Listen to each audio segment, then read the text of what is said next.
Hi, I'm Jake. And I'm Ashley. And this is the Wonderful Thing About Disney podcast. Because Disney's a wonderful thing. Come on down, stop on by, hop a carpet, and fly with us as we discuss the parks, treats, and all things Disney, with new episodes every wonderful Wednesday. And a happy, wonderful Wednesday to everyone. We're back. You're back.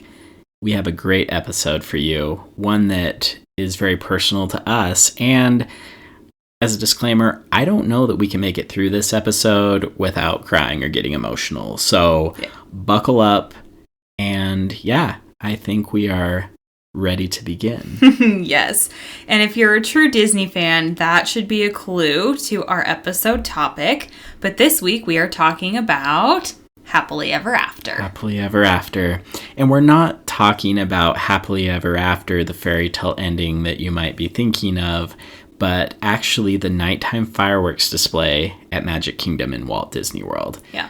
So just full transparency, this show is more than just a firework light projection show to us.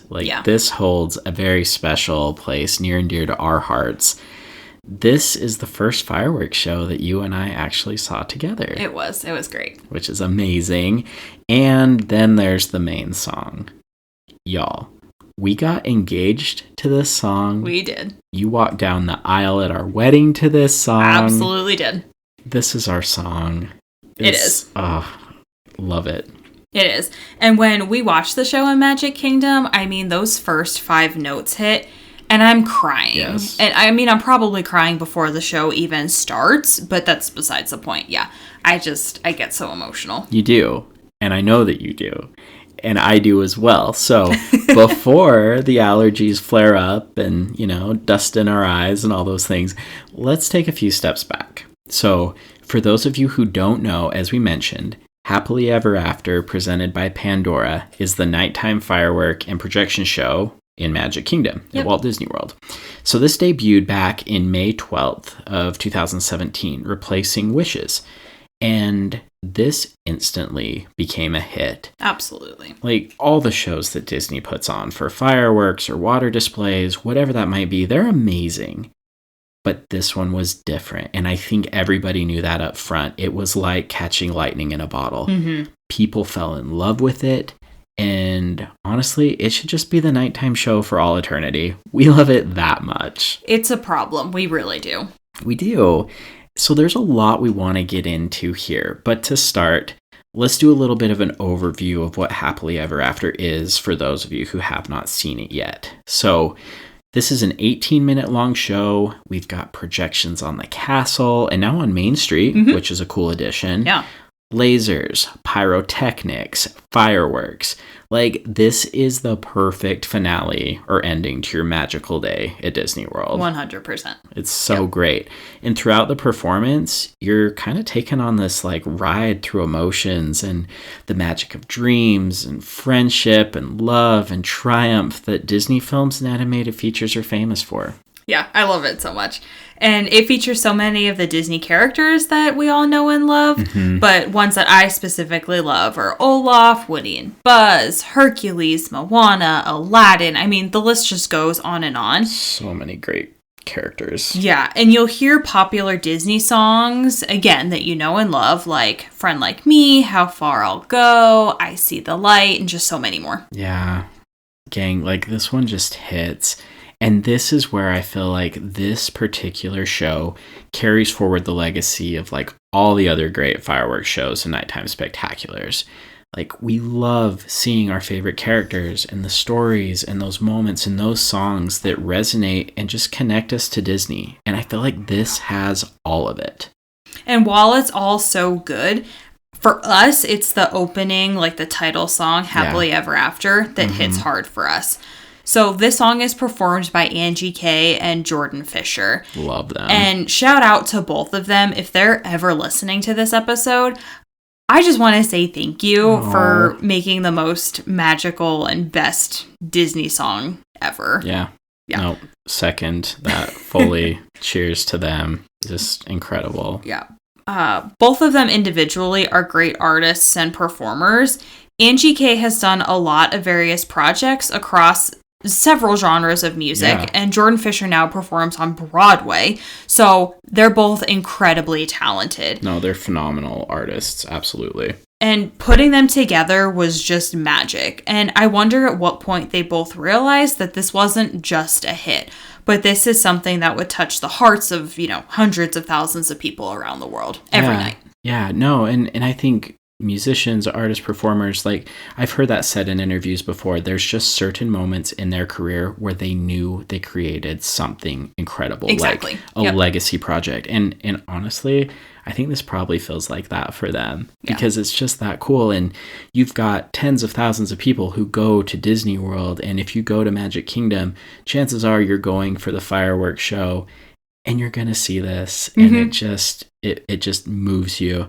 And I love the message that Happily Ever After gives. Oh, yeah. Like it just takes you on this journey of excitement and anticipation and dreams. And then it gets a little heavy, like talks about challenges and losses and then overcoming them and finding courage and finding like your strength to fly. Don't do it. No. It's so incredible. And it just makes you feel like you're the hero of your own story. And it's just powerful. So powerful. Like if you haven't heard it, just go to YouTube or iTunes and listen to it, buy it, download it right now. Like, you'll thank us later. It's amazing. I would agree. And my favorite part of the show is the narrator at the beginning and the end. But the message he brings is about magic being within all of us. And at the very beginning of the show, he says, each of us has a dream, a heart's desire. It calls to us. And when we're brave enough to listen and bold enough to pursue, that dream will lead us on a journey to discover who we're meant to be. All we have to do is look inside and unlock the magic within. And I cry every time through the whole thing. I just, gets me every time. And I cry with you. And that right there is my favorite part of the show because every time we go, there's always someone, there's multiple people. Like if I ever pull my attention away from the projections for a minute and look around, like there are so many people with just smiles and tears running down their face. Like there's grown men standing next to us crying, like holding their kids with their families, holding their girlfriend. And every once in a while you like lock eyes and like you just like, dude, no words spoken, but you just like have that moment and there's like a nod between you and you're both like, I feel it too, bro. Yeah. Like it's just so rad. Yeah. And it's awesome. And like on a very serious note, I just love that in that moment, everything in the world just kind of disappears. Like it goes on pause and you're just surrounded by people who are caught up in the moment, believing in the magic. And it's just incredible. Incredible. Every time. It is incredible. But what's crazy is that this show went away for a while and we actually didn't know if we were going to get it back. No, it's true. Those were dark times. Dark times. Dark times. Right? Like let's get into that because it did. Like it took a hiatus. Like why did they ever take Happily Ever After away from us to begin with? Yeah, so Happily Ever After ended in September of 2021 to make way for the 50th anniversary of Magic Kingdom. But they brought a new show in called Enchantment. Mm-hmm. But taking a step back, I remember watching the live stream of the Finally Happily Ever After show because there were so many influencers and bloggers who went live during that final show. And they were all just there to say goodbye to Happily Ever After. That was an event. Yeah. Like, as you were telling me about it and stuff, like, they didn't just cut it off and surprise everybody the next day. Like, oh, surprise, Enchantment's here. Like, they had a date. Everyone knew it was coming. Exactly. Yep. And it was a major ordeal. Like, live streaming on multiple platforms. Yep. Man, that was emotional. Yeah. And so that comes in, like you said, and we were there at Magic Kingdom in February of 22, and we saw it, and it just wasn't the same. Like, it was good. It was a good show, and I know it was for the anniversary and all of that, but it just didn't have that emotional attachment. Totally. So the 50th celebration lasted for a year and a half. Mm-hmm. And at this point, we're not even a year into Enchantment being there. But there's already so much anticipation of what's coming next. Because like you said, Enchantment didn't really land with people. Right. It just didn't have that emotional connection. Like you said, it was good, not great. People were just wanting more. And I think we were all kind of wondering, like, is this just here for the 50th? Did this replace Happily Ever After? Like, there was a lot of uncertainty about what the plan was. Mm-hmm. So it was kind of interesting that we quickly realized, okay, we're not the only ones. Other people feel this way too. Mm-hmm. Well, then in comes Jordan Fisher, again, the performer of Happily Ever After, the main song. Mm-hmm. So I looked back on his Twitter, and he had posted 2 videos, one on July 24th and one on August 9th of 2022, advocating for Happily Ever After to come back.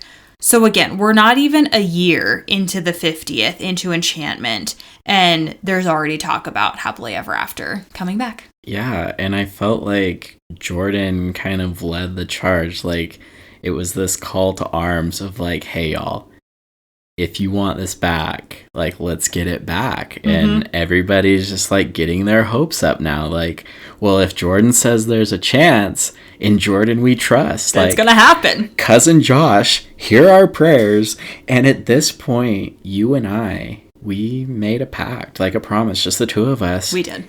If they bring back Happily Ever After, we're dropping everything. Everything. And we're going to see it. Yep. And this time we're taking our kids. Oh, yeah. So that was it. Like, a lot of uncertainty, but we're like, if this happens, we're going. Yeah. So fast forward a couple months to September. So on September 11th of 2022 at the D23 Expo, and that's the big fan event of the year, Jordan Fisher comes on stage. Yes. And he sings Happily Ever After to start off the like parks portion of the expo. So at this point, we know it's coming. We're like, there's no way they're not going to announce that this isn't coming back. Like, you don't send Jordan Fisher out just to, like, calm down the angry hordes. Yeah, seriously. I mean, something is up. Seriously. Exactly.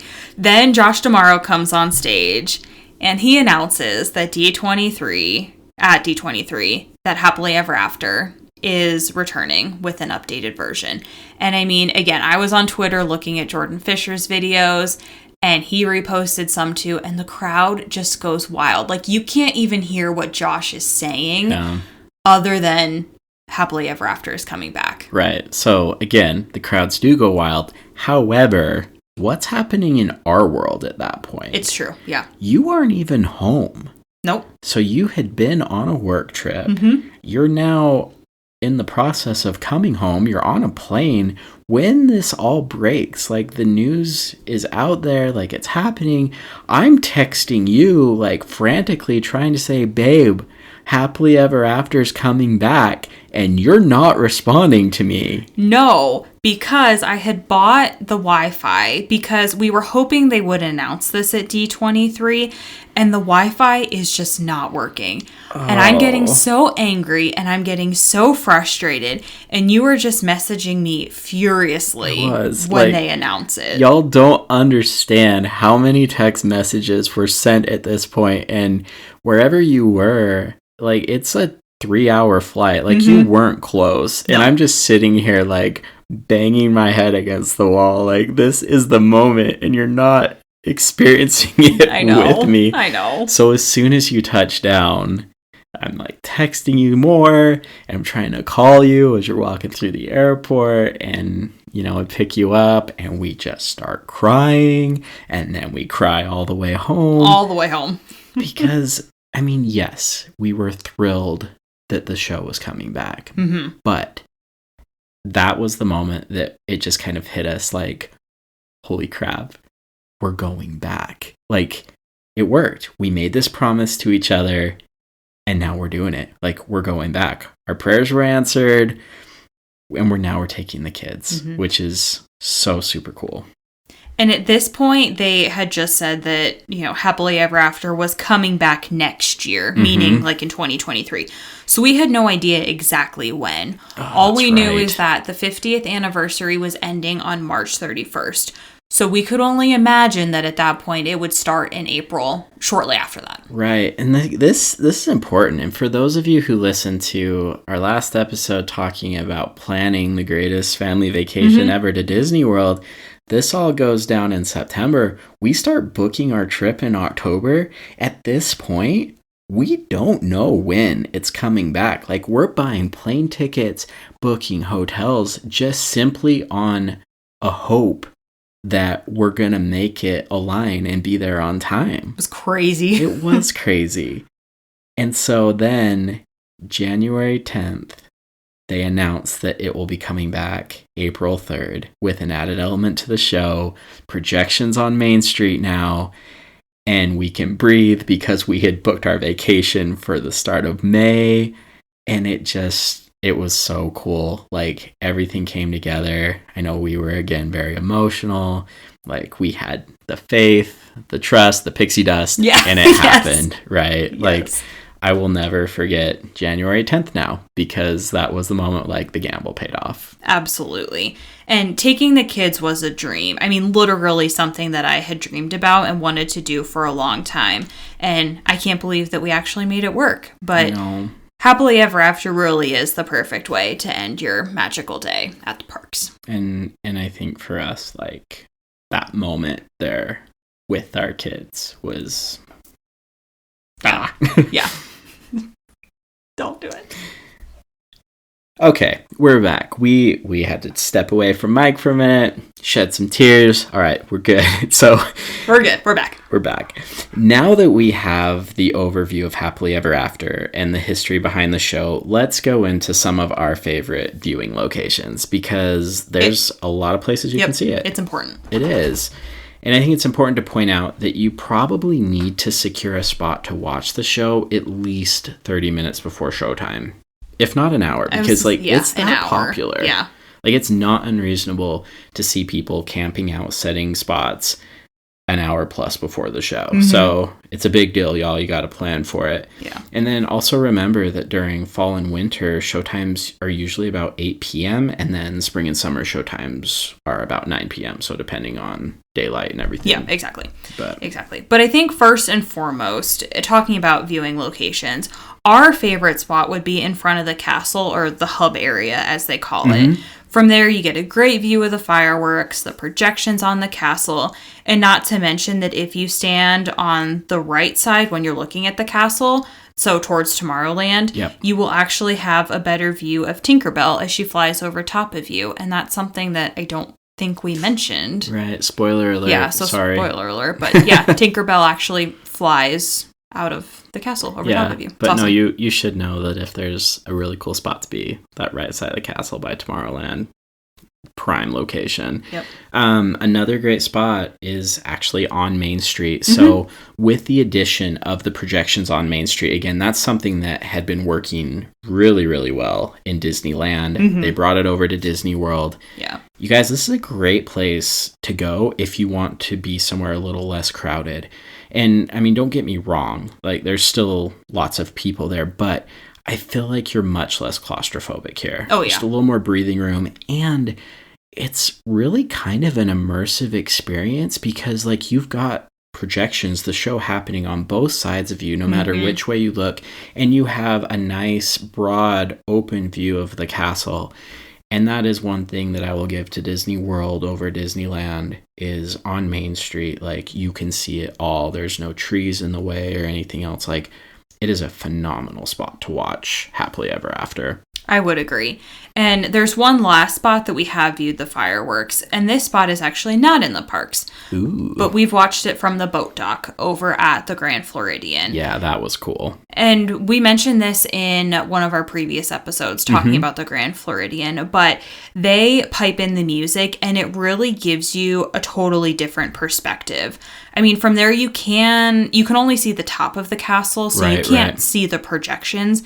but you can definitely see the fireworks, and it's an awesome experience. Yeah. I loved it. No, and that was a thing too. It's not like we were there by ourselves. Like there was quite a few people who gathered at the dock, and it was just really fun. It was a cool new way to experience it. Yeah. So there's a couple other spots that we have not tried yet, but we've heard are really great reviews of the fireworks. So not directly in front of the castle, but over in Fantasyland, at the Frontierland Bridge, and even the entrance to Tomorrowland. Some really cool places to watch the show. You'll get a great view of the fireworks there.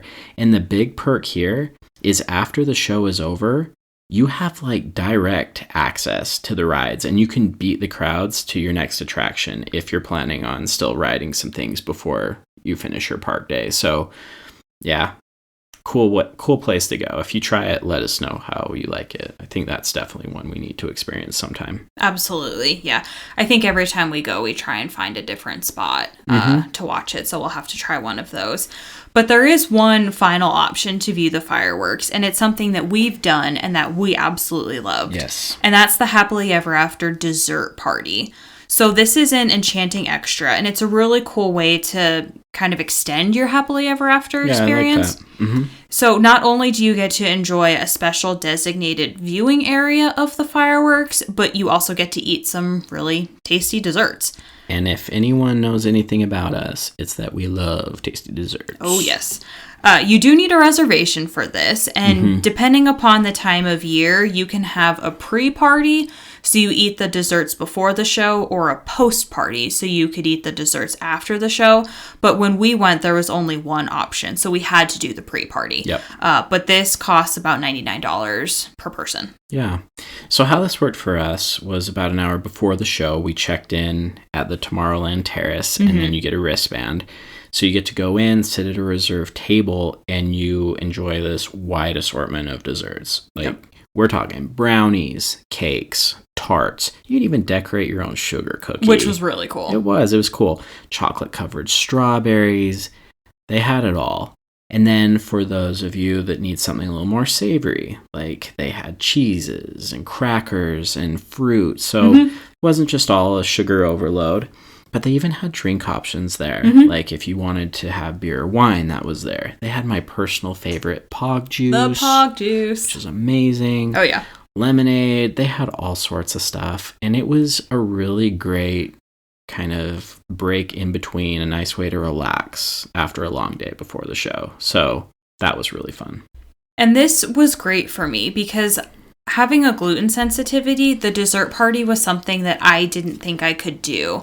I said I'm not going to pay $99 to essentially watch you like eat all the food. Fair. Like if I'm being honest, exactly. Totally. So when I was doing some research before we went, I obviously could have the fruits and cheeses, but I heard that they did have some gluten-free desserts. So they actually brought out an entire tray of gluten-free pound cake, brownies, mini cupcakes. It was awesome. And the server said that if I wanted more, to just let them know and they would bring it out. Well, and for me watching that, because again, I've been with you and I know that it can be super frustrating for you to eat in the parks and have to go without a lot of things or only have a limited number of options. I felt like that was really special for you. Like that meant something. Yeah. It was great. It was really cool that you had like a full buffet to yourself. Oh yeah. So, but yeah, we finished up our eating, and then shortly before the show started, they escort you over to a designated area, the Hub Grass, where there's reserved standing room for just the dessert party or VIP tour guests. Like it's even fenced off there. Yep. We were lucky enough to have great weather that night. And I do mention that because if the fireworks are canceled for any reason, whether that's rain, wind, some sort of anything that could happen, malfunction, I don't know. Yeah. Like you will still need to pay for the experience. So keep an eye on the weather report, kind of ask the cast members as well if you're worried it might be one way or another, because we just want you to get the most out of this experience for sure. Yeah. But as you mentioned, the Hub Grass, that is my absolute favorite spot to watch the show. And I can see why that's a reserved spot. I mean, it's a premier prime viewing location. Without a doubt. And if I'm being honest, it was nice to not fight the crowds and not have your view obstructed by a child on their dad's shoulders, because it happens. But from there, you could also see the projections on Main Street pretty well. Yeah. So, yeah, that's the spot. Yeah, no, they knew what they were doing when they designated that area. And again, you didn't feel super crowded. You weren't shoulder to shoulder. You had like plenty of space and stuff. It was It was awesome. Really, really magical. So again, something that you may need to save up a little extra for, but totally worth it in our eyes. So if you haven't already, add that to your Disney bucket list, because it's a good one. For sure. But there is one thing I would add to Happily Ever After to make it just a little bit better. Ooh. Are you thinking what I'm thinking? I hope so. Okay. Because we're going to Uncle Bob's mailbox. Yes. So this is our chance to tell Bob Iger and Josh D'Amaro some of our big ideas to, kind of improve the Disney experience. And we've got big ideas. Oh, yes. But this is a really great one. It's a good one for you, Uncle Bob and Cousin Josh. But the Happily Ever After merchandise. Yeah. Like, where's it at? Ooh. No, that's a good point. Like, thank you for mentioning this, because there really isn't much, and I don't know why, because I feel like it would fly off the shelves. Right? I mean, we're big pin collectors, but we have a problem. One Happily Ever After pin. One. Well, that's all there is one. Yeah, and there's a magnet and an ornament, and I had a phone case that was made at one of the kiosks in Tomorrowland. Yeah, that wasn't even like one that you found on display. Like, we scrolled through and found it. Yeah, but that's it, or at least I thought so. So at one point I was looking on eBay and I found some light up ears that I had never seen before, which is crazy to me. I had no clue that they existed. Not really sure how that happened. But anyway, they're really cool. They're just not really like my style. Yeah, you showed those to me, and I'll be honest, when I saw them, I was just kind of like, okay. Like, it's not that they weren't cute, but they weren't really that cute. They're just underwhelming. Yeah, they were underwhelming. It was just kind of like, what the heck? That's the best we got? Yeah. So, Uncle Bob, I need my Happily Ever After merchandise. And I want the whole outfit. Here we go. I want the Loungefly backpack. I want the Mickey ears, the Spirit jersey. I mean, I need these in my life. I know you do. Don't laugh. That's true. But I'm envisioning something like they did for the 50th anniversary of the Main Street Electrical Parade. That line was so cute, and it flew off the shelves. No, they crushed it with that one. And you're right. I think that's what Happily Ever After really needs, and I think people would love it and respond so well to it. So I applaud you. This might be our best suggestion yet. And again, we've had some bangers, but this one's really, really good. So bangers. Uncle Bob, Cousin Josh, there you go. Give the people what they want. Again, you brought back the show, for which we are extremely and eternally grateful. So grateful. But, give us the merch. We want it. Yeah. We want it. So, I mean, I don't know. I don't really know what else to add to that. It's just a great request. I mean, I will say that our bank account is probably happier because they don't have it. Oh, yeah. But, yeah, now they need it. So, yeah, that's it. This is our take on Happily Ever After, and so our journey comes to an end. I see what you did there. Thank you. That's our take on this incredible nighttime spectacular and why we love it so much. Y'all need to go, and you need to go see it with a loved one. And even if you're there by yourself, you will be surrounded by family because, again, it is a moment. And like the song says, reach out and find your happily ever after. Yeah. Yeah. So thank you so much for listening. Be sure to follow us on Instagram and Patreon. And until next wonderful Wednesday, TTFN.